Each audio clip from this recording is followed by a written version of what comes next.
4, 3, 2, 1. Everybody, let's have some fun. Hi, my name is Jeremy. This is Red Means Recording, and in case you haven't seen it already, there is a new iteration of 4 Producers, 1 Thing over on Andrew Huang's channel, where 4 producers, the original crew, did a track using the Arturia Microfreak as the only sound source. This little friend right here.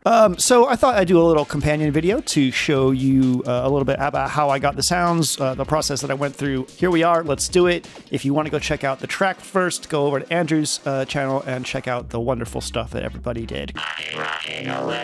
All right, so we decided pretty early on that while the Microfreak was going to be the source of all the sounds, we would be able to use external effects because we decided also that we would be able to use internal effects in the DAWs that we were using. So my external effects are the analog heat and the hologram microcosm. The analog heat for distortion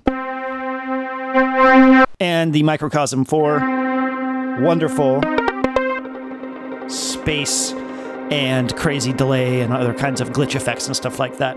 I have Ableton Live running. I recorded everything at 90 BPM.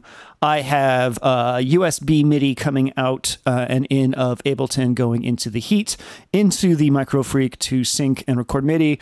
And I have clock being sent out to the heat and then into the microcosm because this thing really likes to be clocked so you can get some really cool effects that we'll hear shortly. I needed to start off somehow, so I decided to get a bunch of drum samples. There are some percussion sequences on this, and there are also some sort of like templates to create kicks and stuff like that. So I went through and I grabbed a bunch of that. So if you go all the way to the end of this, you start getting to these template sections. And let's see, before that, we get into, where is it? There's like a section here with, there we go. Okay, so here's kick A. Pretty nice kick. And then, depending on how you mess with it, you can get different sounds. I prefer using the pitch envelope for my kick, and I actually prefer using the basic wave thing. So it's really easy to make a kick on this. Start with the basic wave thing, go over into your psychic envelope, turn up the pitch modulation like this, make it a single envelope, and turn down the rise, go way down, then turn up your filter envelope, and you get a kick. So I just turned on an ARP, turned the sync down, and I ended up recording like a bunch of kicks, like just tons of different things through different parts of the heat. Okay, cool. So the other thing that you can do here is get some nice growls by turning up the attack and then turning stuff like this up, and then you can play with the filter. Some nasty sounds. It's really, really great. So I kind of went ham on that, did a whole bunch of those.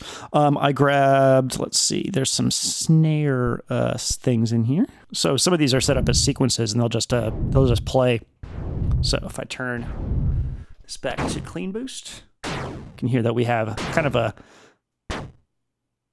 video game kind of snare. And depending on how you adjust the envelopes, you'll get risers, which is cool. And then you can mess with the waves. This is the noise generator type in the Arturia Microfreak. There's all kinds of little digital oscillators in here. So that's cool. So again, playing around with that, playing around with the distortion, playing around with attacks and decays. Then it was hi-hat time. And if I'm feeling sassy, let's go over here and turn up the hologram microcosm to get some glitch. This thing sounds really rad as a glitch effect thing. There's a bunch of glitch options here. And when it's synced to tempo, you get this subdivide thing here. This gets fucking crazy. It's really, really cool. And has a wonderful reverb too. Eventually was like, okay, well, I have enough of that. What else do I need? I need basses, I need pads, I need chords. I knew I wanted to do something kind of hard glitchy. So then I went through, just found interesting things, interesting presets. This template section over here gives some nice stuff. And sounds really good with like this glide thing on. It's wild. So play this chord here.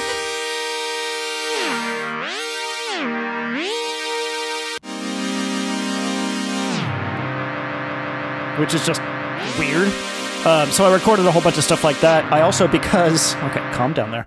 Also, because I have this synced, I can go into the LFO and I can turn this to like a saw wave, turn the BPM up like this, and turn the filter down and assign this to the filter. There we go. And then I can play with this.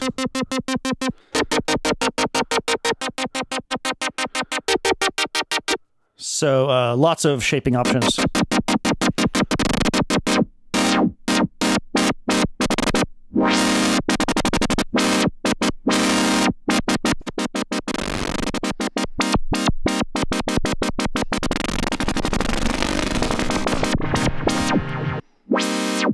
So yeah,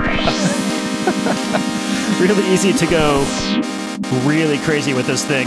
Taking like simple sounds from here, you know, getting them recorded in dry, and then going into like the heat and this to just go bat-ish with extra effects. So I wanted to get a combination of dry and effects into my sort of raw recording stuff. So I did add a whole bunch. You know, I went through whenever I found something that like was kind of neat, I'd record it. So like something like this sounds really good through, like, let's go to interrupt.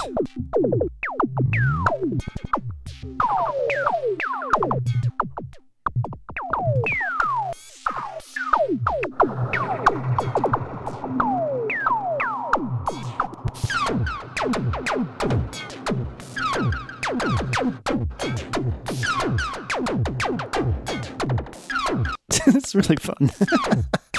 So yeah, lots of passes of that. Once I had like probably a couple, I have way more recorded than I needed, like probably like all in all like 45 minutes worth of sounds altogether. I took it over to Ableton and I started cutting it up. I needed to identify the things that I had recorded that I liked and things that could be a good gesture or statement in my piece that I was going to write. I sped up the tempo from 90 to 130 BPM. Originally, I thought I was going to do more of a mid-temp kind of thing, but I decided to go full fast glitch with the whole thing and also be able to drop into a halftime sort of like, you know, dubstep-y section. So I created all these little discrete hits from things. I made a couple drum kits using individual little samples from the stuff that I recorded here. I knew I wanted a small breakbeat kit to start off with, and then I wanted a more aggressive kit later. So I combined all these different takes of the kicks and stuff like that into these kits and was able to play them. I did a lot of resampling in Ableton. I reversed sounds, I added effects and reversed those and then put those into kits. Just, I love manipulating samples. It's one of my favorite things to do. So getting good fodder here and then bringing it over there and treating it like somebody's crazy ass sample library was really, really fun. And then I spent a couple days arranging. It came together pretty quick, just mostly like making a lot of little micro edits and putting things in different places. I used erosion and distortion and fake stereo effects using the delay plugin from Ableton quite a bit to get really wide, ugly sounds. The erosion effect specifically adds a lot of high-end like grit to sounds, which I really, really like. After I had an arrangement I liked, I brought it back over here as a stereo audio file, revisited this setup, and went over to our friend, the Vocoder. This was an update to the Microfreak not too long ago. And if you go all the way up to the ends here, to an init patch, and change the type to a vocoder. It's not bad, really. As vocoders go, you have to figure out, like, what part of the sound really works for you. And then, you just kind of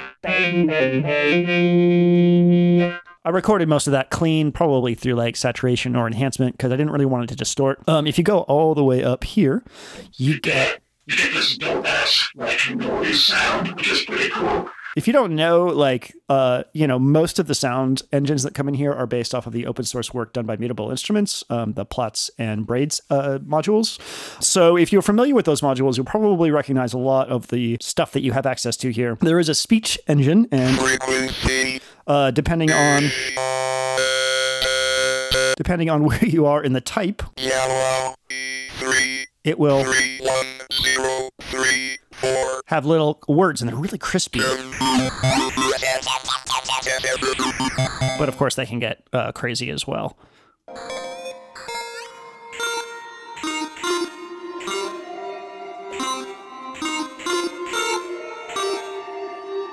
So after I had recorded another pass, I decided I had had enough. The piece was absolutely maximal enough. Brought those back over to Ableton on my main computer, added those in, ran it through Ozone, and what we got was a glitchy, insane track with lots of little micro edits and lots of crazy stuff going on. All through just sitting here and playing this through distortion and through the stuff that this does, and kind of finding little pieces of joy here and there, and stuff that I was like, yeah, that's super, super cool. So thanks for watching. Again, go over and check out Andrew's video for Producers One Synth, I guess. Well, let me know what you think in the comments of the track, all that good stuff. My name is Jeremy. Thank you for watching, and I hope you have a wonderful day.